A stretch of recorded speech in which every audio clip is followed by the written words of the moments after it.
Hello, everyone who is joining us this afternoon, morning, or evening, wherever you may be in the globe. You've reached the Enterprise Sales Forum webinar series. And this is a series that we use to bolster what we do generally, which is bring B2B sales professionals together on a monthly basis to meet each other, share ideas, to network, and to learn from some really great practitioners out there in the field of sales so that we can all become a lot more nuanced and a lot more skilled in this thing that we call sales, and particularly in B2B sales.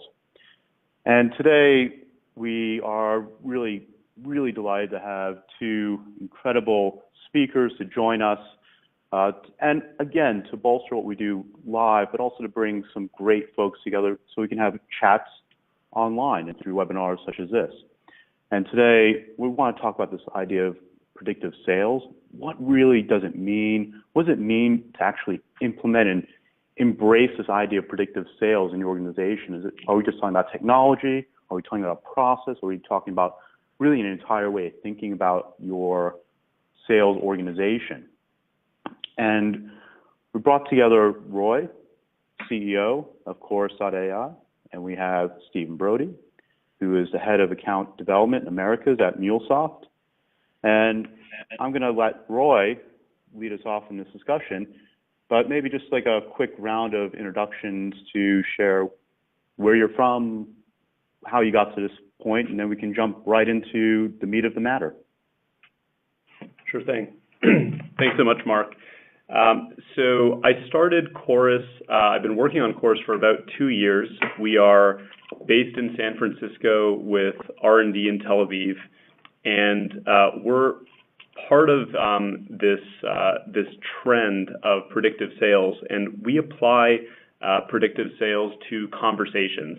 And if you think about the last unknown frontier in organizations and in sales, it's what's happening in those 10,000 hours of conversations a quarter that a typical 50-person sales team has. And so we're really focused on using technology to help augment and improve the performance of sales folks when they're doing what they do best, which is connecting and persuading prospects on the phone. Awesome. Excellent. And this is Stephen Brody. I appreciate the kind introduction. I'm certainly not an incredible speaker, especially after staying up really late to watch the end of Game 7. But just to give a little background, MuleSoft is a company based in San Francisco. We are helping companies really connect anything to everything with the goal of helping them really create an application network. Prior to working at MuleSoft, I worked at a predictive analytics HR startup, and prior to working there, I actually spent 6 years in Army Special Operations working in 2nd Ranger Battalion. So if I have let loose a swear word or two, please, it's a hard habit to unlearn after spending that much time in the military, so I apologize ahead of time. That's no worries, Stephen. And again, really glad to have you. Yeah, and if you get a little bit out of line, we'll have to go all military on you. But I like to call this the PG-13 webcast. So no worries on the language here. I think we're all pretty much adults, and being in sales, I've been known to drop a few F-bombs here or there. But I guess to lead things off, we probably want to just level set, right? Because predictive sales there's a lot of marketing speak. And since this is not a marketing audience, we really want to talk to what does it really mean from a sales perspective? So Roy, I'd be happy to just have you launch in. If you have some slides that you want to share throughout our talk, please do. Sure thing. So I'm going to start, if I may, with a little bit of context. And so predictive sales, I mean, this is a field that's evolving in front of us, and so we want to touch on a lot of different parts of it. Ironically, this will not be data-driven, as data-driven as predictive sales is, because we want to share a lot of different points of view out there on what this means to organizations and how they operationalize it. I also wanted to add that it's a complex landscape, and so we'll take a point of view because Mark suggested that having a point of view on it is better than not taking one. But nothing in here is set in stone. And so part of this is, I'm sure that many folks listening to this webinar are involved in actually shaping the future through the products and technologies that they're building. And so, we will be surprised by what we think is going to happen over the next 1 to 5 years and what actually does play out. So we'd love to get other opinions shared over social media, and hopefully we won't insult too many people if we take a different point of view on some things. But so to answer your question, what is predictive sales? At a high level, I think of it as using historical data to help make better decisions or surface insights using technology. And the most important thing to think about is the context. So in what situations does past performance actually stand as a good indicator of future performance? And so, on this slide, I love using Michael Jordan as an example because if you think about his career in basketball, the same rules applied, and you could be pretty sure, have a pretty good sense of what Michael's performance would look like. If the context and the rules change, in this example, him going to baseball, all of a sudden past performance may not be a good indicator of future performance. And so that I think is the most important way to think about it. And we're seeing predictive sales influence a lot of different part of sales organizations and the cycle. So for example, it might be on the inbound side where we're using predictive lead scoring to look at all the data that's being captured around how prospects interact with our websites, interact with our content, interact with us on social media, and we're using that to judge where they might be in the buyer's journey to decide when it makes sense to reach out to them and put a warm voice on the other end of the phone to see if they're ready to start a more formal process. On the outbound side, it could be around predictive dialing. So if we have teams that are out there and essentially have an infinite number of choices of who to reach out to, how do we use the technology to remove a decision that an SDR might have to make 100 times a day on who to call next and put that into the hands of an algorithm so that they can be more effective and focus on those conversations themselves. It might be around workflow and cadences. So out of all the different folks that I could follow up with in a touch, what's the right next touch to have based on what's been proven to work for a certain type of customer segment? And last but certainly not least is when you look at all of those deals that are in the pipeline, how do you think about being able to predict where they're, when they're going to close, if they're going to close, based on the information that we have at the time? And so, this is just a high-level overview of all the different places where predictive sales is touching our people and our processes, but that's the way that I think about it. All right, but so I think we got a good sense of the what, but I think we want to spend the bulk of the time during this talk about how that really plays out. And I think that's going to be really interesting because we have so many points where predictive can have an impact. What does that really mean? Yeah, that's a great question. So I think there's two types of ways that predictive sales can impact teams and processes. The first one, and I'll lay this out with a little bit of context, which is a lot of folks may confuse predictive sales with something like AI and replacing jobs, replacing people. It's a really common narrative with companies like Uber and what's happening with self-driving cars and whatnot. In sales, it's very different. It's really about thinking through individual tasks that a sales rep might do and deciding, is this the type of task that could be replaced or a decision that could be replaced by an algorithm, or is it something where the algorithms and the technology can give us a superpower. So you might think of it as Iron Man versus RoboCop. And so, if you look at the Roomba up there, cleaning your floor, it's repetitive. There are going to be no big surprises, right? We know the layout of the room. We know what's going to be happening. And so if you're crunching, in the world of sales, if you're crunching lots of data and you're trying to find your optimal next step, chances are an algorithm is going to be better than the average human.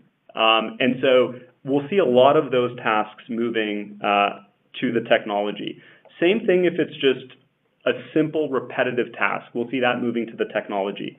On the other hand, and here I have a picture of a robot caring for a baby. There are some things like we will never entrust that to a robot. And so if it's something that is complicated and there's value to having a technology crunch through all the data and help bring certain things to your attention, or just do a lot of the heavy lifting that we simply don't have time to do, but ultimately put that information and those insights in front of a human, I think that's the other big place where we're going to see predictive sales impacting teams and processes. Right. I think I look at it as the difference between having a bot that just sits there and does the entire soup to nuts as what a salesperson would do. And there are certainly people that think that or postulate that. Rather, I view it more as it's the AR, enhanced sales rep of the future. And I think you hit it exactly right. It's really about more augmenting what we do already and implementing a very data-oriented approach, a machine learning approach, to helping us make better decisions. So I guess to that point, what specifically have you done, say, in this field? And does Chorus maybe, what you've been building have some sort of impact in that? Yeah, so I love people and I love technology, and the perspective that we're taking with Chorus is that second one. How can we use technology to do what it's best at, and act as a superpower or a multiplier on the skills of our people? And so at Chorus specifically, and I think I have a slide on here that explains it at a high level, we're focused on conversations. And if you think about a typical 50-person sales team, they're having over 10,000 hours of conversations a quarter. And those conversations are what's supporting revenue. So they're clearly important. But because of how much time is required for anybody to sit in on those calls, right, whether it's a manager or a trainer or a coach, it's extremely difficult for any salesperson to get feedback on what's working, what's not working, to learn from one another, et cetera. And it's very hard for managers to invest the time to help develop the skills of those sales reps. And so, it's also hard just for teams to share experiences with one another. So, if Stephen was on a deal against our biggest competitor and had the perfect answer to a specific objection, what are the chances that that can get shared with everybody else on my team who's in a live deal with this competitor?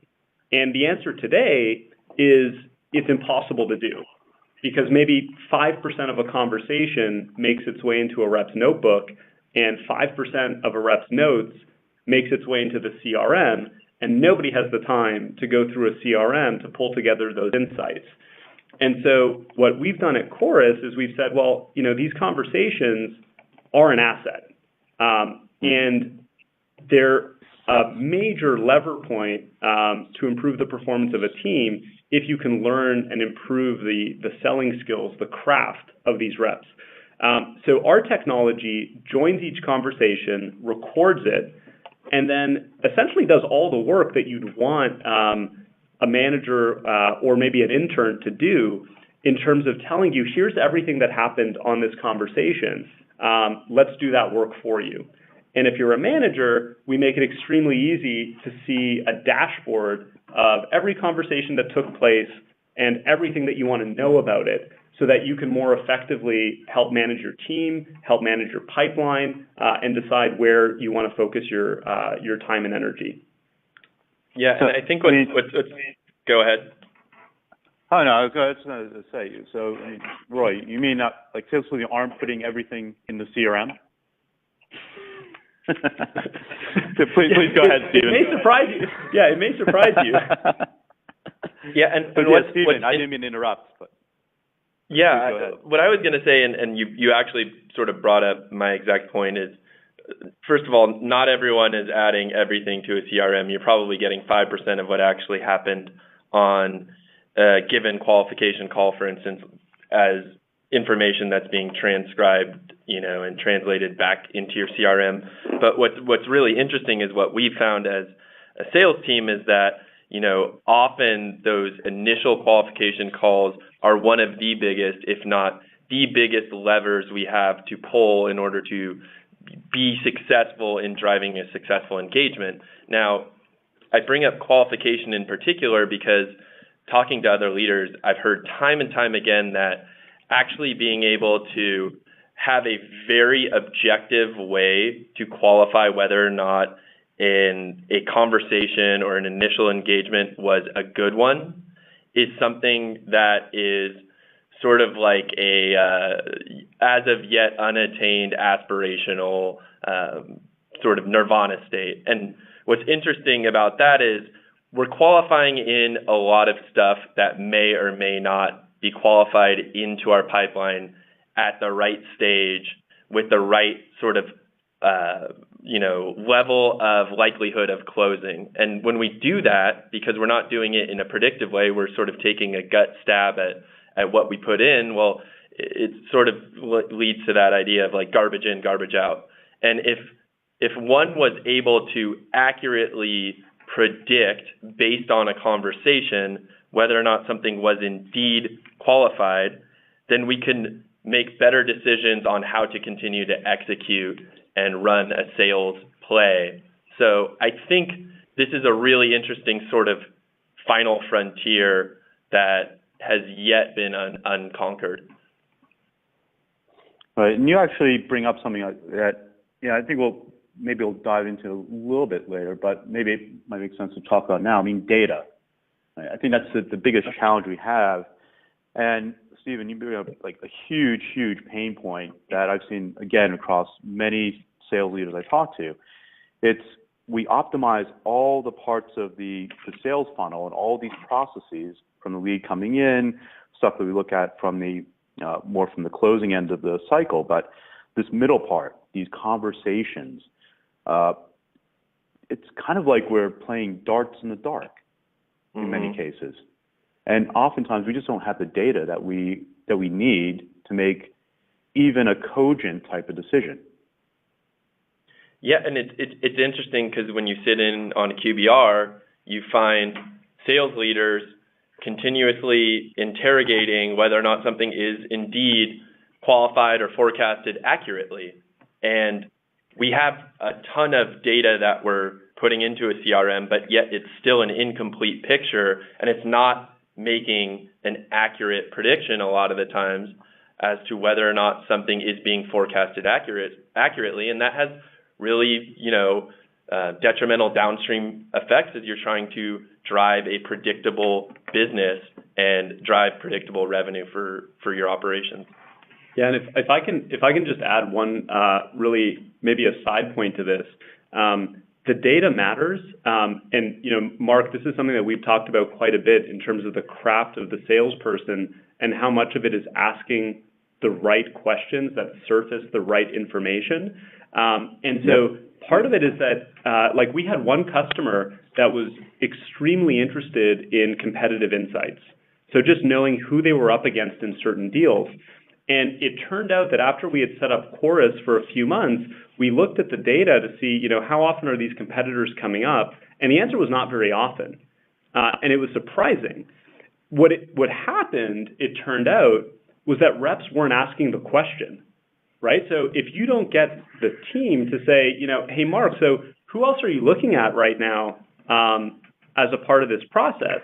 If you don't ask that question, you're not going to get you're not going to surface that information, and that actually has the biggest impact on your ability to forecast. Yeah, and I think, Mark, you know this well, but one of the biggest pain points that any sales leader faces on a daily basis is we make these massive investments in designing a sales process and bringing aboard all of this great tooling, but process adherence just is something that needs to be constantly monitored. And, salespeople, we're all guilty of not necessarily being the best or most willing at times to want to follow a process.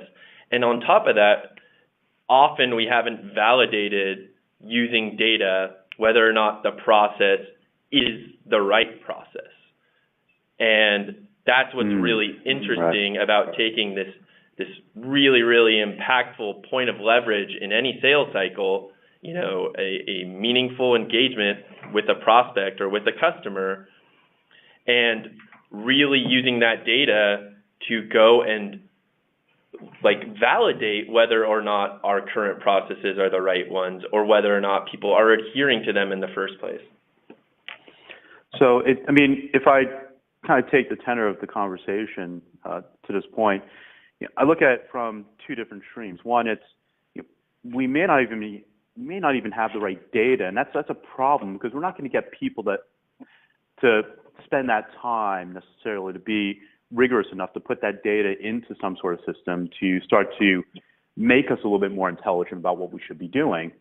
But even more, I guess, of a broad stroke is that even though we have a lot of technology that we can bring to bear, it doesn't seem like it's actually addressing the right pieces that are going to have a larger impact in our sales. Historically, I spent a lot of time at Siebel. We sold a lot of that stuff called CRM.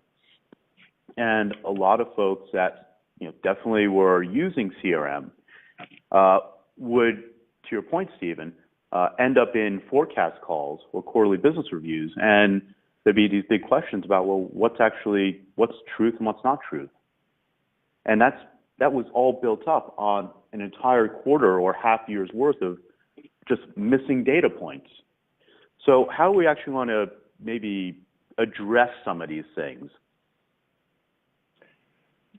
Yeah, I think if you look at the slide that I threw up there, the quality of the data matters, and it's going to matter in a way, over the next 5 years, it's going to matter in a way that's completely different than it did over the previous 5 years. And the reason for it is that data will become a competitive advantage because these algorithms that are going to work, part of them are built on just general data, right? So if you're InsideSales.com, you can look at general trends on connect rates and area codes and all this type of stuff. But the stuff that's going to truly differentiate your performance as a team and as a company is the data that you've captured about your customers, because we all know that so much of what we do, we're special snowflakes, right? The markets that we sell into, our specific customers, our products, our sales cycles. And so companies that start tracking their data will be at a competitive advantage. And so the question becomes, which data is worth capturing and tracking? Our perspective at Chorus is that these conversations are probably the most valuable data set that people are ignoring today. And it's not just because, when your top rep decides to leave and take another job, they're taking 5 years of tribal knowledge with them. It's because there's so much insight about your prospects, about your customers, about their pain points, about your competitors, about product insights around, what people care about, that I think you just need to start capturing it. And so part of that, I think, is a function of sales ops, which is why I'm so excited to see sales ops getting so much more of the recognition that it deserves as a function that scalable teams can be built on top of.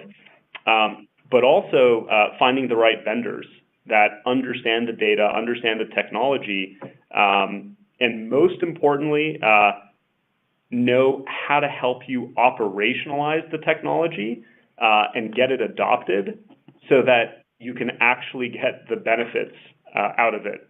And that's a place where I think there's a very, very wide spectrum on vendors today. Assume that they all have great technology. Some do a fantastic job helping you operationalize it, roll it out, and capturing the ROI. And others, I think, are, they've nailed the technology part of it.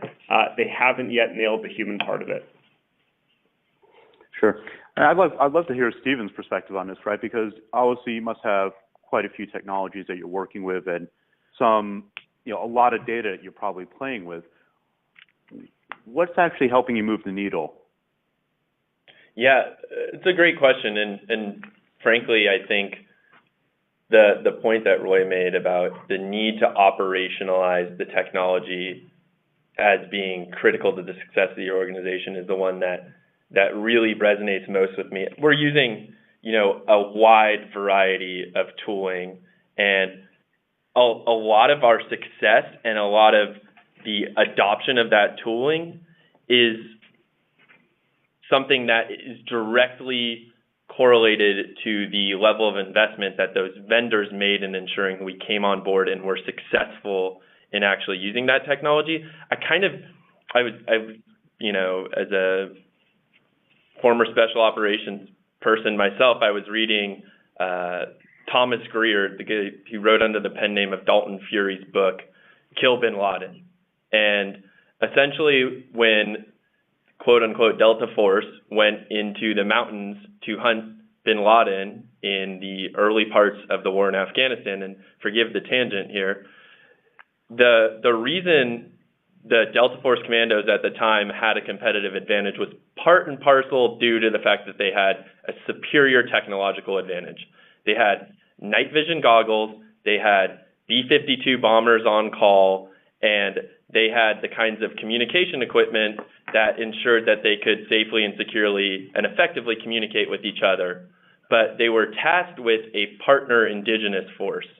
And that indigenous force was unwilling to fight at night because they couldn't see at night.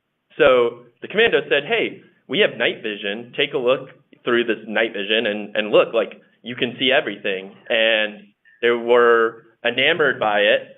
But because they had never been trained or enabled or part of a culture that insisted that they work in every sort of adverse environment and prepared them for that, they were still unwilling to fight at night. And therefore, every time they were gaining ground during the day, they would simply retreat at night and give it up. And I say that because what I've found is the more technology we bring aboard as a sales organization, the more there becomes a burden on sales leaders to continue to ensure that people both use it effectively, and are gaining the value that you assumed you would gain from that investment when you brought it on board.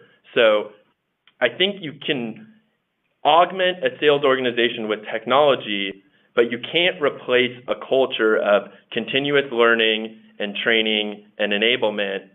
And success can be part of that culture, but what's interesting to me is tooling that actually makes one better able to not just succeed in a sales cycle, but also to coach people and to continue to learn and to grow so that we can succeed not just in our current sales swing today, but in the upstream aspirational sale we're looking to drive tomorrow.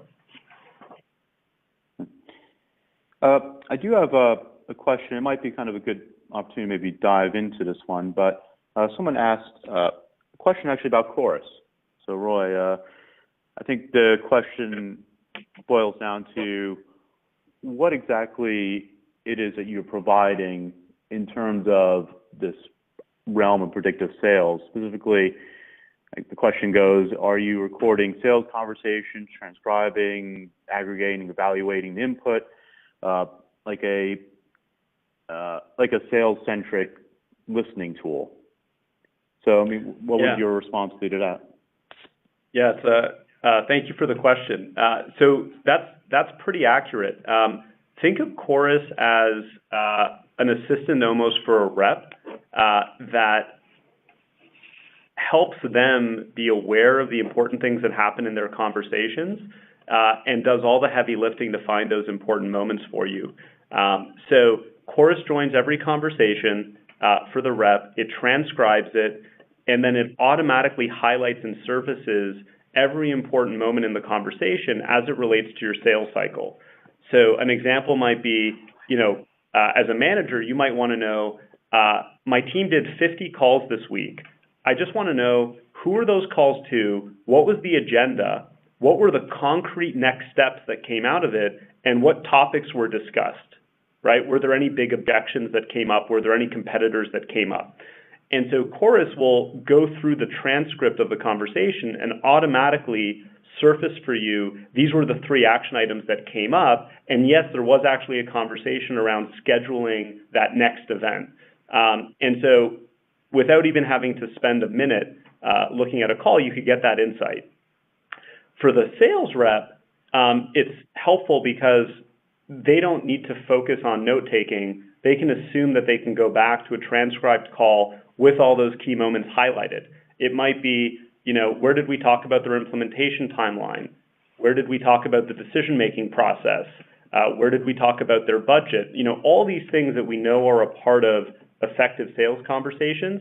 Chorus will tell you when they happened, if they happened, and equally importantly, it can tell you like, hey, we had a discovery call, like Stephen was talking about earlier, and it turns out that we never talked about timeline, or we never talked about what the goals and priorities of that organization is for Q1 2017.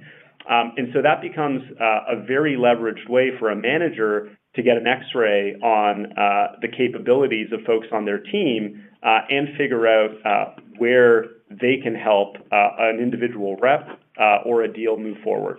And then what gets exciting, of course, is when you roll that up across all the conversations that you've had across a quarter, and you can go back and look at your wins and your losses and see what it is that your very most effective people are doing differently and learn from that.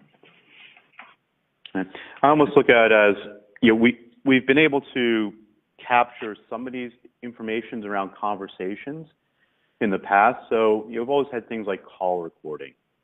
But it's really taking that to the next level and saying, okay, well, can we be really intelligent and learn something from these conversations in an aggregate that is actionable?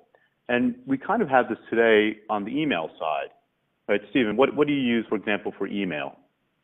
We use SalesLoft. Right. So in SalesLoft, you can set up these, I guess what they're calling cadences. And you can see kind of the responses over time and do A/B tests and kind of measure, what type of email copy works better than the other. But as we all know, you don't really sell a whole lot of software or a whole lot of anything just via email conversations. So, and that's where you really need to get to a call or face-to-face, whatever your sales process dictates. Which I guess gets to the next question here we have from the audience, which is, collecting the right data. Right? So it's great if we can collect all the data. Right? I can almost look at that meme with that stick figure with the fist standing up and saying, like, collect all the data. But what should all we the data. actually be collect all the data? But what actually should we be collecting? And obviously, there's going to be different situations in different types of companies and whatnot. But what would you say, particularly Stephen, I guess this question is more for you, is like, what would be the 5 most important metrics to collect from a data standpoint that would help in, whether it's qualification, just information you need to know if you're going to actually have a successful sales engagement with a prospect? Yeah, that's a really tough question. I love it. I go harken back to the Sandler success triangle, where success in any sales cycle at the rep level is sort of contingent on your belief in your ability to succeed, doing the right behaviors that drive success, and executing those behaviors using the correct techniques.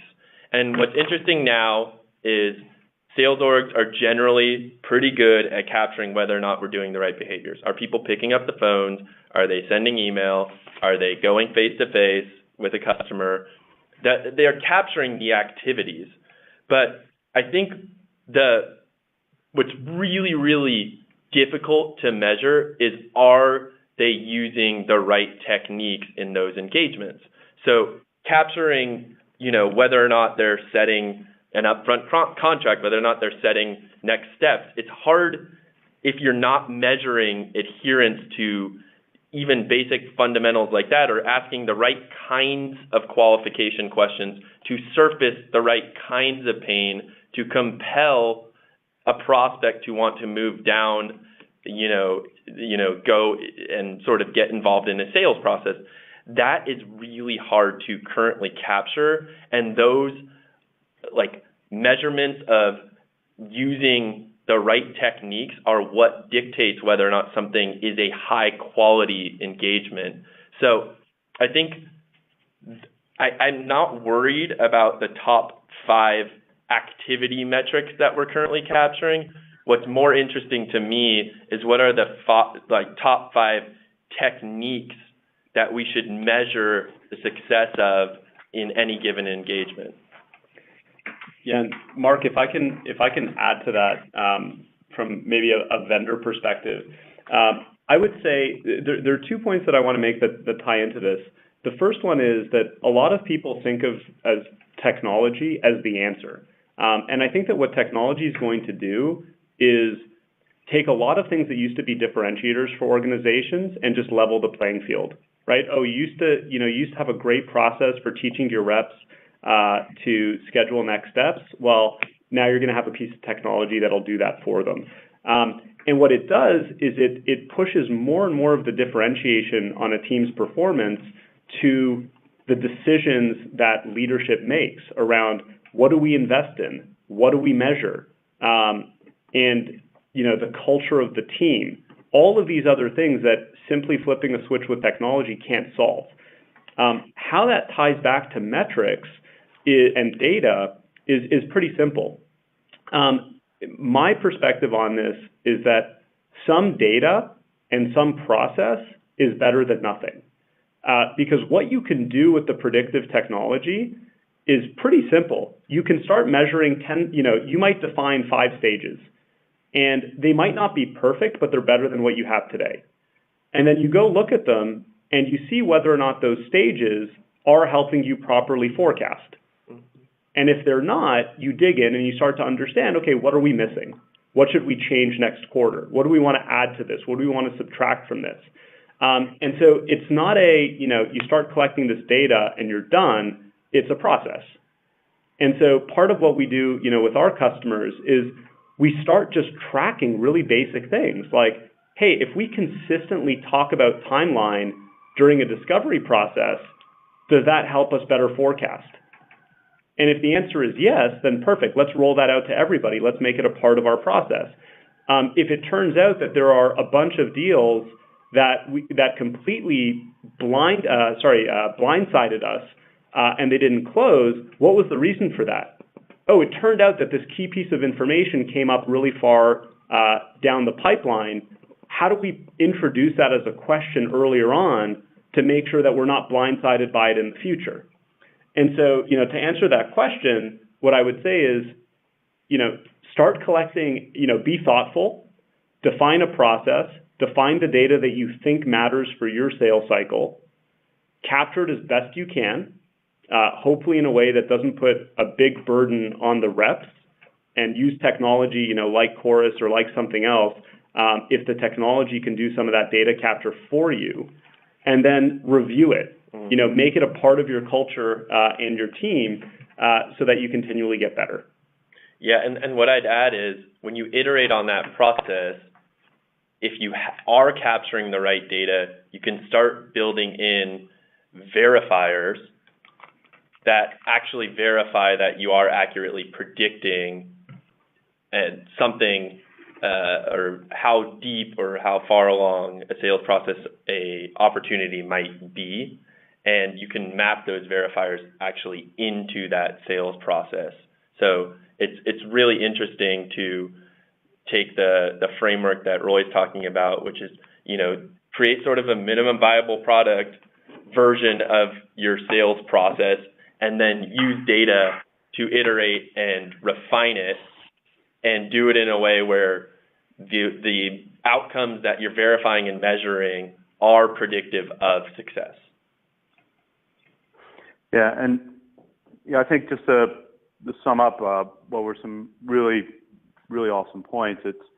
You don't have to get very complex with this. I mean, obviously we're talking about predictive sales and predictive technologies to be more predictive, to have better results. But it starts with the simple things, right? And I've worked with a number of different sales leaders, and one of the approaches that has been, I would deem pretty successful across the board, is just having a checklist at each of your stages of your sales process, however you've defined it. And at each of those stages, you tell the team, these are the set number of things, 2, 3, whatever number of things you need to know in order to advance that deal forward. And just by having that rigor of doing that and making sure you can capture those minimal data points, then you have a data set that you can actually start to actually do some analysis in and leverage some predictive technologies to get a lot smarter. But it's about having that, really to your point, Stephen, having that culture that is doing that has adopted, a process, a type of thoughtfulness to the sale, and also looking at, a constant ability to be efficient and to learn from your mistakes and get better. That's what really is going to be more impactful downstream. Yeah, Mark, and if I can add to that, just the way that we're building that into Chorus is through real-time checklists. And so for so many reps, it's not that we don't know what we need to be doing. It's that sometimes you can just forget because you're in the moment, you're taking most of your calls alone, you're rushing from place to place. And so part of what we're doing is making it easy for reps to see that checklist of what should I be covering in a great discovery call. And imagine that, as you hit on those different topics, the technology automatically checks the box for you and gives you that feedback loop. And so what that does is take the manager out of this realm of being, bad cop saying, please adhere to the methodology, and create that feedback loop directly with the rep. And in doing that, you'll capture that data in a way that also isn't a burden on the rep. You'll be able to learn from it, and you'll be able to, continue to evolve that checklist as you learn what works and what's important for your sales cycle. Yeah, and maybe have less contentious one-on-ones with your reps. I'm sure, Stephen, you've had your fair share of those kind of rough conversations. We did get a question from the audience that it's a very tactical question, but there's a good point here, which is legality, right? Mm-hmm. We're talking about collecting a lot of data. There's obviously sensitivities, and that also has jurisdictional elements to it as well. But specifically to Chorus, because you are recording the call, what is incumbent upon you in terms of disclosure? Yeah. Do you have to actually tell a customer that they're being recorded? Yeah, it's a great question. So the simple answer is you do, and the more important part of that answer is that nobody cares. The legal team might care, but that's something that you can get over pretty quickly by persuading them that you're working with a vendor that knows exactly what they're doing when it comes to securing the data. And so what our customers do, most of them, is simply in the meeting invite, and again, we're focused on quota-carrying account executives. In those meeting invites, when you write down the agenda, have a little note at the bottom that says something like, hey, we're growing our team like crazy, and record our calls for coaching and training purposes. And customers will read that. It's almost something that they expect when they're dealing with organizations of a certain size, because we've all experienced it as consumers when we call our banks or our insurance companies or airlines or really anybody. And so I think, the biggest thing is just realizing that there's value to having the recording in a way that didn't exist a few years ago because of technology like ours, and making sure that reps understand that, this is what we do when we send a meeting invite now. Yeah. I also had another question pop up here, which is about real-time coaching. This is an interesting question. Sort of a bio. I'm just going to read it. A biofeedback feature enabling or reminding reps to improve his or her approach on the fly. If that's accurate, what is the nature of the feedback loop? The mention of electric shock. I'm not sure how that would go over in terms of the Glassdoor reviews of reps running for the doors after being shocked by numerous corrections. But what does real-time coaching really look like? Yeah, it's a great question, and I'll tell you what. We solved the technology part of this over a year and a half ago. And Mark, I think when we grabbed coffee the last time you were in San Francisco, I showed that to you. The way to bring it up to a rep during a conversation in a way that doesn't distract them and truly helps them be more aware of what they're doing is the thing that we focus the most on. So I'm really excited about releasing that in early 2017. But it starts with something really simple, which is just having a little window where you take your notes on the screen, beside your WebEx or your GoToMeeting or your Zoom, that says, hey, Roy, this conversation's been going on for 30 minutes. It's a discovery, and your prospect has spoken for a grand total of 5 minutes. That awareness already moves the needle for our customers and our users. And it's small, right? The second thing is where we're going, and where we're going is real-time feedback around things like, we know from the meeting invite that this webinar is going to end in 5 minutes, and hey, Roy, you actually haven't started talking about next steps yet, right? So helping sales reps move to next steps 10 minutes before the end of the scheduled time truly does move the needle in terms of, their ability to move a deal forward and plan those that next concrete event.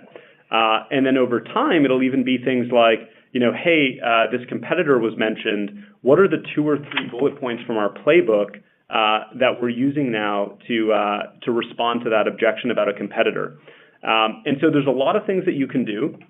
And we're starting with the simple low-hanging fruit, and we're starting from things that reps themselves are asking us for. Okay.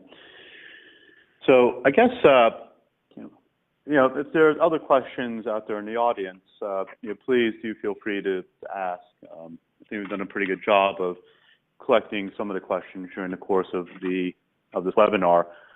But to your point, Roy, maybe we should wrap up this package and, what are our next steps? What should people be thinking about in terms of this journey of predictive sales? And again, Stephen, please add your thoughts as well, because from your perspective, you're on the other side looking at these potential technologies downstream. So maybe you can share from your perspective what are the things that are really exciting for you potentially. Yeah, and I'll start by saying I think there's a lot of exciting technology out there. Chorus is certainly exciting, but I think it is critical that sales leaders remember to invest in technology that does not only make reps successful, but also helps to build the kind of culture of success, continuous learning, of growth and enablement that will lead to even more success in the future. I look at working in Ranger Regiment, we were one of the best equipped units in the entire military. But we weren't the Army's premier special operations, direct action raid force because we had the best technology.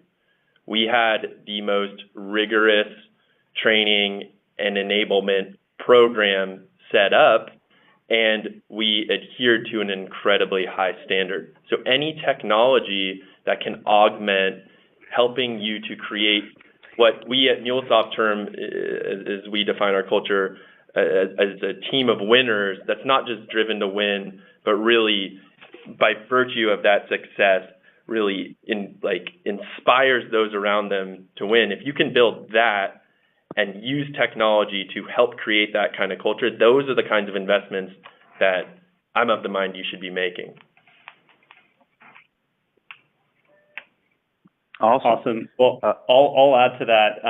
My takeaways are on the slide here. The one that I'd focus on more than anything is, I hate just parroting Stephen back, but this idea that as predictive technology becomes more prevalent, what truly will differentiate teams is the leadership and the way that you as leaders prioritize what to invest in, where to put your energy, where to put your time. And I'll give you a simple example that came through the sales process that we went through with one of our large customers, where the priority was to install a workflow product for the SDRs. And when we challenged them to think about, look, where are you going to get the most bang for your buck over the next 3 or 4 quarters? Is it improving the efficiency of the SDR team by 20 or 30%? Or is it reducing the ramp time of every single new rep that you're going to be hiring over 2017? And reducing the churn rate because certain reps don't ramp, don't hit their numbers, and then end up getting pushed out. And, there are going to be, since we launched a few weeks ago formally, I'm starting to appreciate just how many unsolicited inbound requests sales leaders get from vendors. And so vendors are going to be pushing for their solutions, whether or not that is the leverage point for your organization, whether or not that's your bottleneck to outperforming your competition. And so, looking at making sure that you have the data that helps you understand what is our bottleneck as a company. I was talking to Joe Caprio a little while ago, who's the VP of Sales at Insight Squared, and we were just talking about the fact that he can look at his team and realize that he has a problem in the conversion rate from stage 3 to stage 4. That is the problem for their team. That is the single place where if they invest their time and energy, they will move the needle for their organization. And so, I think as much as I hate to say it, the more that technology matters, the more the technology doesn't matter. And it's about understanding your team, understanding your org, understanding the core metrics, and then working with the vendors that will help you move the needle on your real bottlenecks. And so, in our case, we like to think that we are one of the very few pieces of technology that will move the needle on ramp times and effectiveness by creating this feedback loop with reps on the conversations that they're having. But I can certainly tell you that the default for many organizations is to just think, we need to roll out this next piece of technology. We need to roll out this next piece of technology. And it's because it's easier to roll out an implementation of something like Outreach or SalesLoft than it is to take a hard look at your enablement program for ramping new reps and the way that you make them successful and the way that you week in and week out train your frontline managers to have effective coaching conversations and so on and so forth. Well, that's amen to that, right? Let's get our acts together and actually think about what do we want to do from a thoughtful process perspective, have that culture of learning, and that will actually allow us to use predictive technology to augment what we do and become better practitioners of the field, which, ironically, our last question of the day is all about technology. But do you mind answering the last question? And we do have a couple of minutes, so if anyone has any additional questions for Roy or Stephen, please do ask now. But we had a question pop up about what Chorus integrates with. So I imagine Chorus doesn't live in its own universe. You probably connect with some things already, or you have some plans to connect with different types of technologies, sales technology stacks downstream. Yeah, so absolutely. So we aspire to be the place where your asset, your conversations all live in a single place, regardless of where you place them. So for SDR teams, if you are recording calls through InsideSales.com or SalesLoft or Outreach or ToutApp or anything like that, we can pull in those recordings and analyze them for you. Our focus as a company is on the quota-carrying account executives and helping them have higher quality conversations and helping organizations learn from the insights that are in those. So from that perspective, we have native integrations with WebEx, with GoToMeeting, with Zoom, with Join.me, with Uber Conference, with ClearSlide, and we're adding more as our customers ask for them. But think of it as really simple. You kick off your ClearSlide just like you would normally, and a little window pops up to the rep that says, would you like Chorus to join this conversation? If so, tell us which opportunity or account it's with. The rep enters that in, hits a button, and then Chorus joins it, captures the conversation, and we do the rest. So you can actually be up and running in 30 minutes. It's an extremely light lift. Hopefully that answers your question. I think it does, hopefully. But if people do have additional questions, where can they find you, Roy, and you, Stephen? What's the best way to contact you? Sure. So for me, Roy, it would be LinkedIn.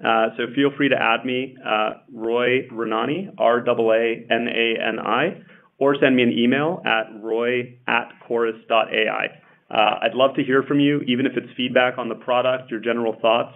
We continue learning, and our target customers are technology companies, financial services companies, with 25, 50, 100, 200, 300 quota-carrying reps. And, of course, we love working with data-driven companies that have high expectations for their teams, large aspirations in terms of growth, and where they're going to hold us accountable to helping them drive real results, because that's all we care about. Awesome. And you can find me on LinkedIn as well. My name is spelled Stephen with a V, and my last name is Brody, Bravo, Romeo, Oscar, Uniform, Delta, Yankee. There's a U in there. You can blame Ellis Island for that. Also, at Stephen Brody on Twitter. And I am hiring top performers, so if you're interested in breaking into tech or breaking into tech sales, I have open roles in both Atlanta and San Francisco. Always open to speaking with any A players who are driven to win and really inspire those around them to win. So if you're a gritty, excellent performer with a track record of excellence to validate that, shoot me a line. I'd love to talk to you. Yeah, absolutely. And I can attest MuleSoft is doing some really amazing things out there, and it was a great company to join.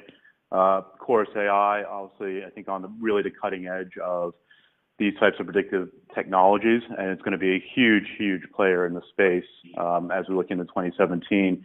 If you want to learn more about the Enterprise Sales Meetup, you can go to enterprisesalesmeetup.com. You can find me, Mark Birch, on LinkedIn. That's BIRCH. Or you can shoot me an email at mark, MARK, at entsales.com. That's entsales.com. And thank you for listening. We should be doing some more webinars downstream. And thank you again for your time. Thank you, Stephen. Thank you, Roy. This has been fun. Check you later. Thanks, Mark. Thanks, Mark. Thanks, everyone. Thanks. Bye.